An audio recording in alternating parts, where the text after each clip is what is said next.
Okay, so right now I'm in a little bit of a frenzy, an excited creative frenzy, because I have taken all of my paintings that I have wrapped up since my move and I brought them upstairs, and I'm actually going to be putting them on my website, the original paintings. I'm someone that I feel like if you feel really attached to a painting, you should hold on to it until you feel ready to let it go and put it out in the world. And this year, I'm really wanting to make my painting practice a priority again, and in order to do so, I need to make more space. And so I've been going through them and just figuring out which ones I'm ready to make available for people to buy if they would like to.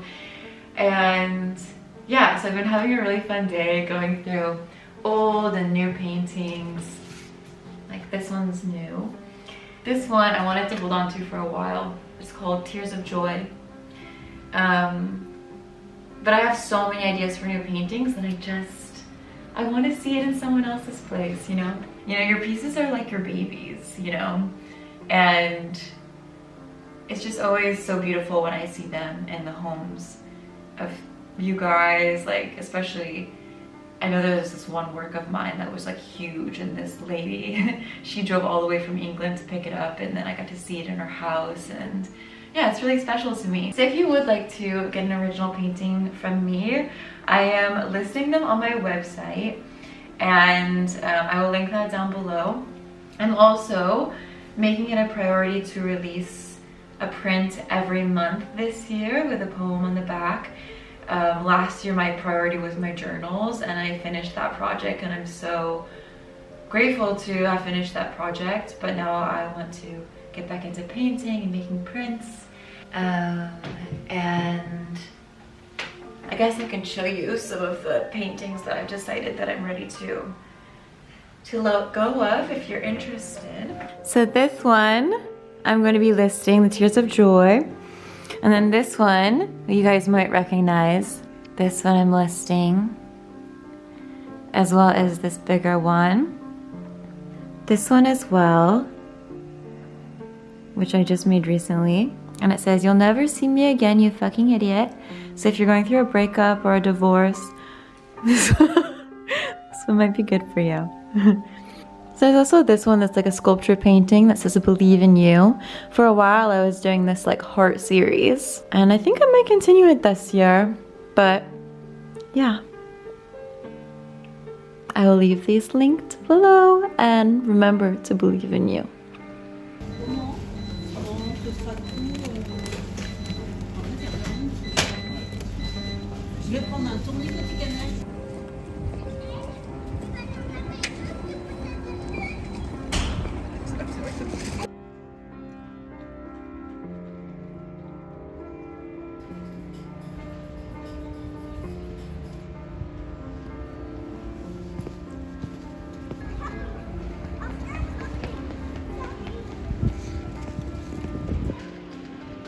I cut my hair yesterday.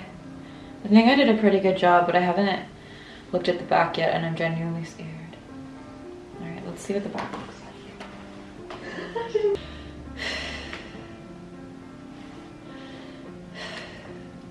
This is a fake cigarette,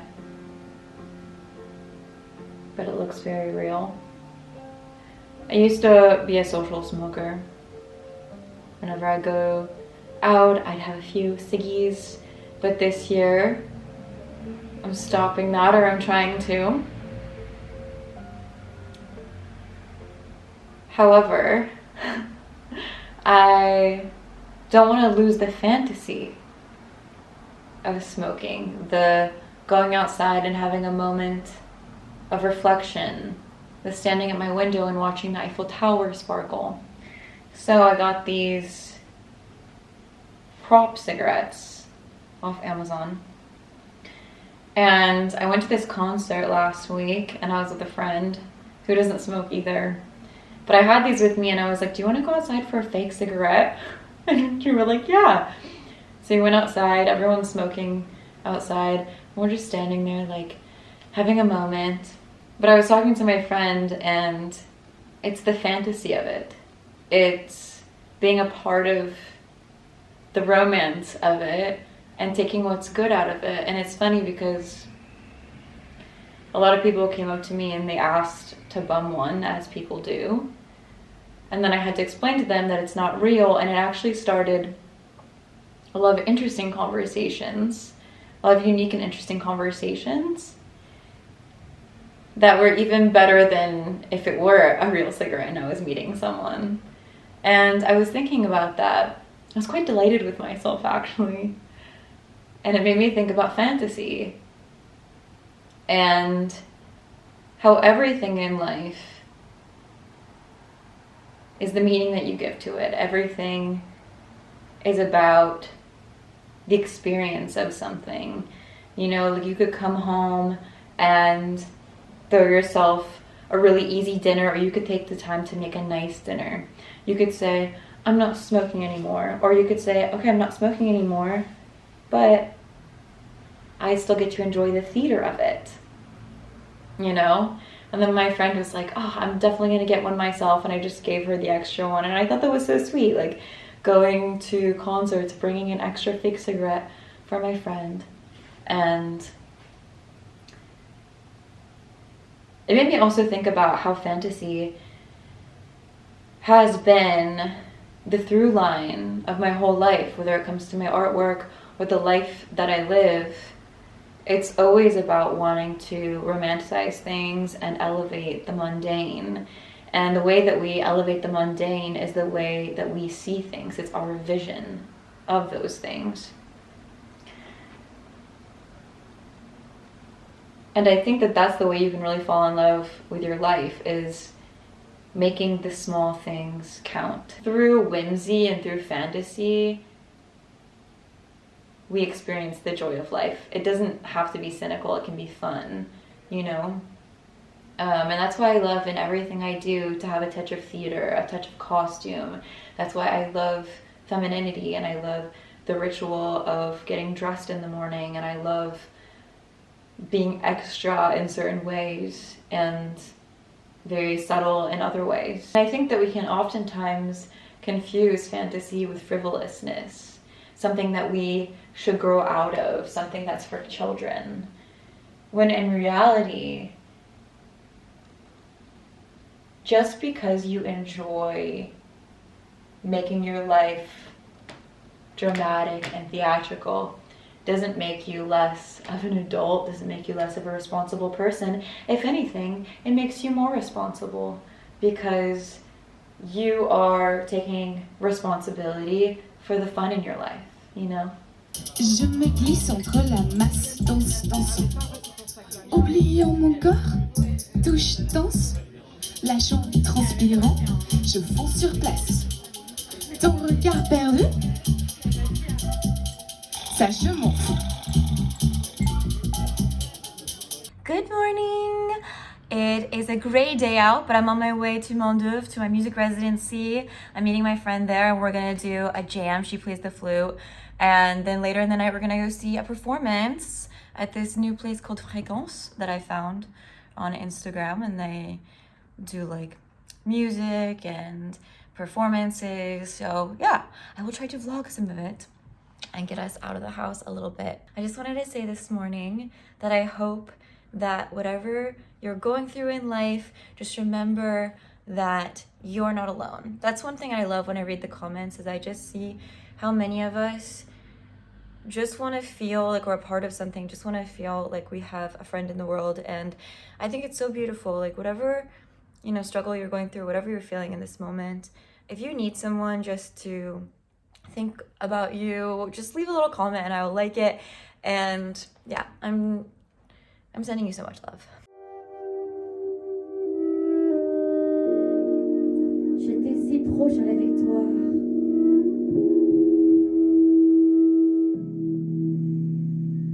J'ai couru vite. Tout le monde applaudissait pour moi.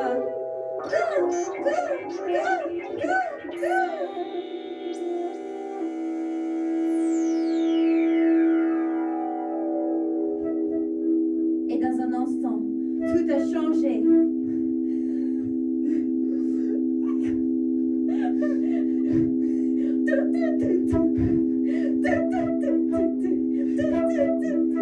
Je sais pas pourquoi, mais c'est tellement de flûte avec ça. C'est tellement du sens parce que c'est tellement élégante. Alors que ça, c'est super trash. Tu sais, ça fait, je pense, le contraste. Ouais. Genre l'équilibre. J'aurais jamais pensé en fait.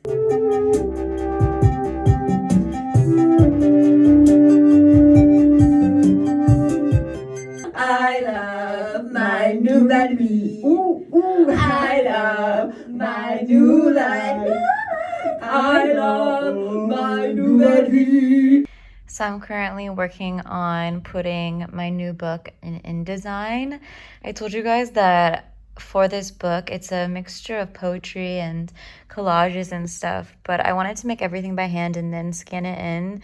These are literal pages of my sketchbook, so I really hope that when it's printed it looks cool. It's gonna be in black and white. So yeah, it's a book of poetry but also art, and I am also making it sort of like a workbook and interactive. Growing up, I always used to love the Rookie magazine and their yearly yearbooks that Tavi Jevinson used to make, and just the fun of zining. And I want it to be interactive between us, almost like a love letter from me to you. So I'll keep documenting how it's coming along. Today was an exceptionally fun day. I had a jam with my friend at my music residency. She plays the flute, and I don't know, sometimes you just meet people in life and they're on your creative wavelength, and we were just having so much fun. And I got home and I started filling out this dossier, which in French is like a portfolio for a project. And it took me like 3 hours because I have to write these like notes of intention in French, and I feel like that's something people don't talk about a lot as artists. Like, you have to apply for so many things if you want to get grants. And I remember like last year I made a video called like the reality of being a full-time artist, and how frustrating it was for me to just have to fill out these applications and then get rejected, you know, and wondering if it's because I'm making mistakes in French, and just feeling a little bit discouraged about that. And yeah, I've been really trying to work on my mental posture lately. We always talk about our physical posture, but I feel like we don't talk a lot about our mental posture. One of the ways I've been doing that is being sober this month. And honestly, like, sometimes you miss having a glass of wine, but then I also think about how well I'm doing and how is it worth it, you know what I mean? And so yeah,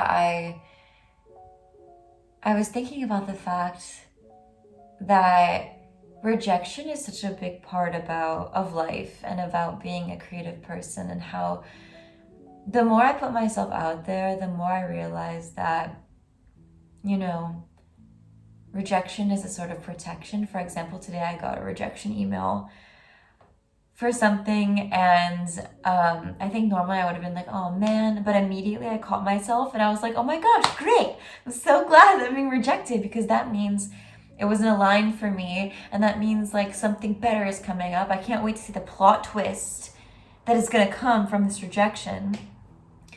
And for me, that is working on my mental posture, is believing that as long as I am following my bliss and my joy and my excitement, that the universe is going to open up doors where there once was a wall, you know? And something I've been doing every morning when I wake up that is really helping my mental posture is I just say, thank you. When I receive a bill in the mail, I say, thank you. And I imagine that it's a check. When I get rejected for something I really wanted, I say, thank you. Oh my God, I'm so glad that I didn't have to make this decision. When someone walks out of my life, I say, thank you. I'm so glad that the trash took itself out. No, I'm just kidding. I say thank you because I know that this wasn't for me. And really believing that I'm the luckiest girl in the world. Who is luckier than I? Who is luckier than us, you know? And yeah, another thing that's been helping my mental posture is when I get home, like once I've completed my work for the day, I will put on a show. Lately I've been watching Squid Game. Finally watching that. And then I'll light some candles, and that'll be my moment of cleaning, because I think as someone who has ADHD, it's really easy for me to just like put off taking care of myself in some ways, like simple ways, like dishes and things like that. But yeah, I've been making it a ritual, just like 10-15 minutes if you do that every night. And then I will take like a minute sometimes just to meditate. Literally just like, I'll do like this, I'll say, I'm so grateful for my angels watching over me, and then I'll lay on my back and say a few words. And yeah, I just notice people react to me so differently in the street. I'm like, I don't know, I think like my aura is like a lighter color now because of this mentality. And so I just wanted to share that with you guys, that no matter what you're going through, you can shift the perspective. You get to decide the reality of your life. No one else writes your story. You write your story, you know? And a good thing about making this, you know, I'm working on this dossier right now for an art residency, and we have to talk about the project we're going to do. And, you know, I'm working on this book, and I was thinking about the project and how I could make it more interesting and more collaborative. And, you know, because I had to fill out this whole portfolio, I got the idea to make it even more interactive between us. And so I'm grateful for that. I'm just so grateful for everyone that has come into my life and who has blessed me with their existence. And I'm so grateful for you guys. And yeah, I think my favorite way to procrastinate in life, like a lot of people, is to scroll. I think as well, because I spend a lot of time online doing the things that I do. I will procrastinate because something gives me anxiety, like completing a project, for example. The dossier gives me anxiety because I'm like, ugh, it's gonna be annoying to do. And then sometimes I'll feel like, gosh, like, Shayna, you should be doing so much more, you know, like, I want to be painting every day, and I want to be doing all these things. And then, you know, you think, okay, but like, I need to be working on this. Like, what is the priority? And it's like, I think as people in this creative world, this is something that we're dealing with a lot, is like burning the candle at both ends. Burning the candle at both ends. But then I realize perspective, because the fact that I do so many different things, in some ways I'm like, okay, well, I don't have time to really be great at the piano because I'm doing so many other things. I don't have time to really. Then I slow down and I say to myself, follow your bliss and you'll be taken care of. It's okay. And for example, the thing that could be a weakness about having so many centers of interest can also be your superpower. For example, the fact that I studied art and I'm really good at making like experimental videos, that means that I have a strong artistic direction, and that's something that sets me apart. I was having this conversation today with my friend who I was playing the flute with. I wasn't playing the flute, she was playing the flute.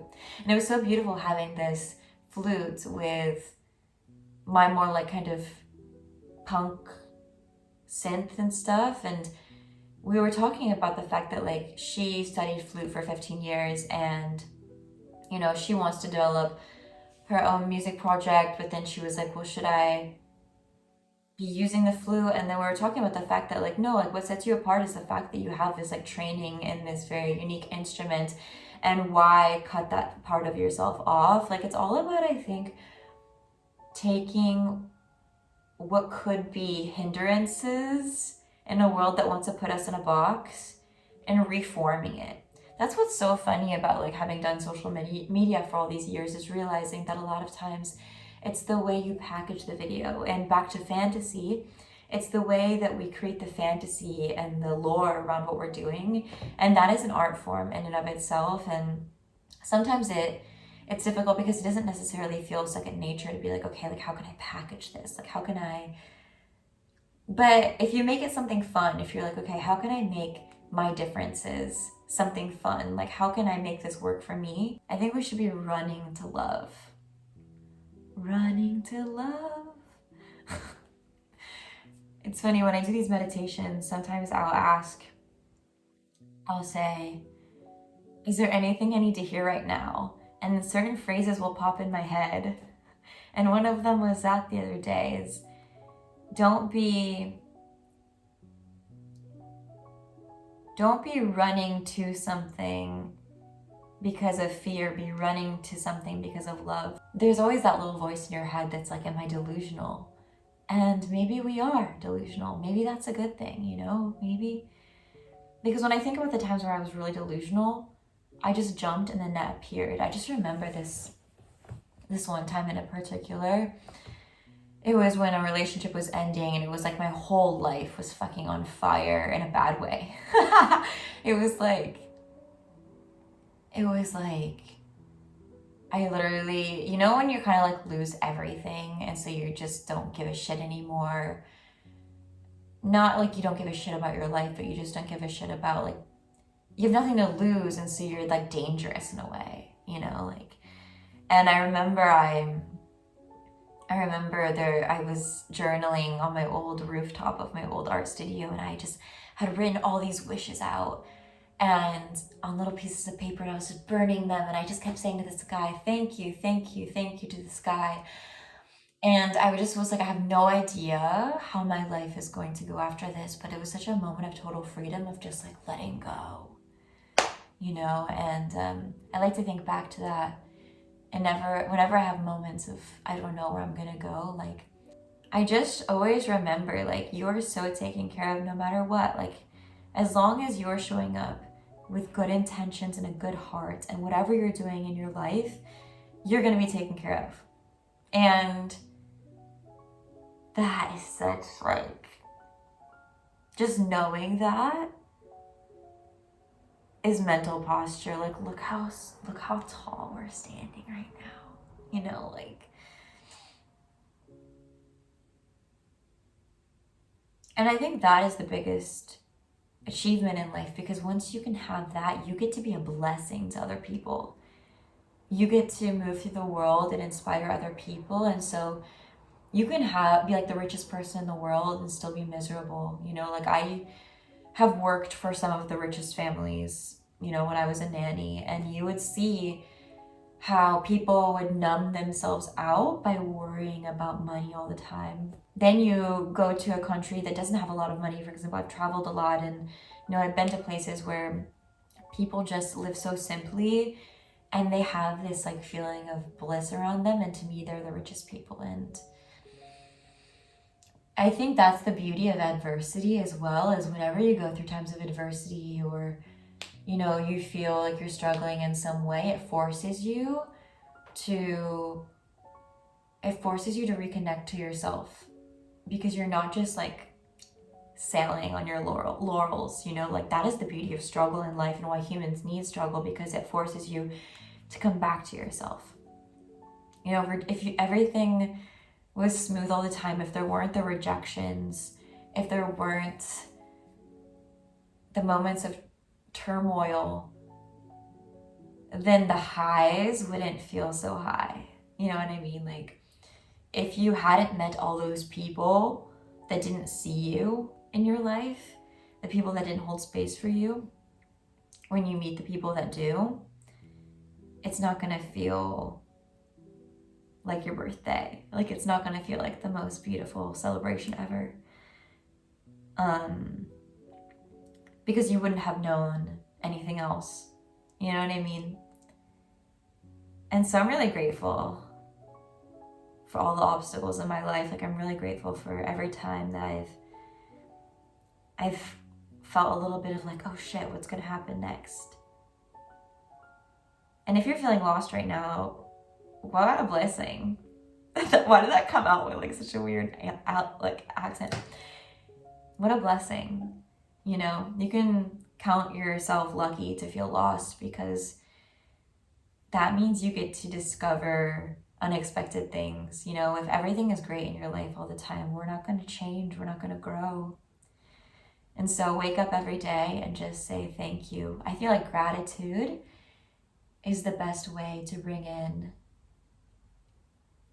even more blessings, because why would you get anything more if you're not grateful for what you already have? You know, like, I'm grateful for this candle, I'm grateful for you guys, you know, I'm really just grateful to be here. So anyway, I just wanted to say that to you, and I just love you.